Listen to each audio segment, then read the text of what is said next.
கிறிஸ்துவுக்குள் அன்பானவர்களே, உங்களை சந்திப்பதில் மகிழ்ச்சி அடைகிறேன். 2 ராஜாக்கள் 18:7. ஆகையால் கர்த்தர் அவனோடு இருந்தார். அவன் போகிற இடம் எங்கும் அவனுக்கு அனுகூலமாயிற்று. அவன் அசிரிய ராஜாவை சேவியாமல் அவன் அதிகாரத்தை தள்ளிவிட்டான்.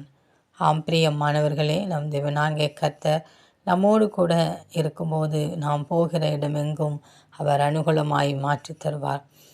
இந்த காரியத்திலே நாம் பார்க்கும்போது எசேக்கியா ராஜா கர்த்தரை விட்டு பின்வாங்காமல் அவரையே சார்ந்திருந்து கர்த்தர் மோசேக்கு கற்பித்த அவருடைய கற்பனைகளை கை கொண்டு நடந்தான்.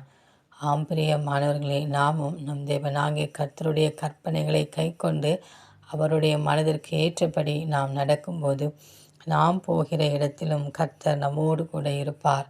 போகிற இடமெங்கும் அனுகூலமான காரியங்களை வாய்க்க பண்ணுவார்.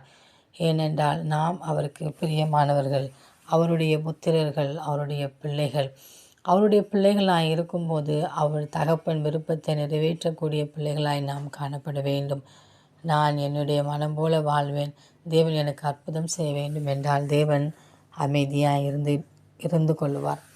நாம் தேவனுக்கு பயந்து அவருடைய பிள்ளைகளாய் என்ற உரிமையை நாம் எடுத்துக்கொள்ளும்போது அவர் தன்னுடைய இரத்தத்தால் நம்மை சுத்திகரித்து நம்மோடு கூட இருந்து நமக்கு அனுகூலமாய் அவர் கடந்து வருகிறார்.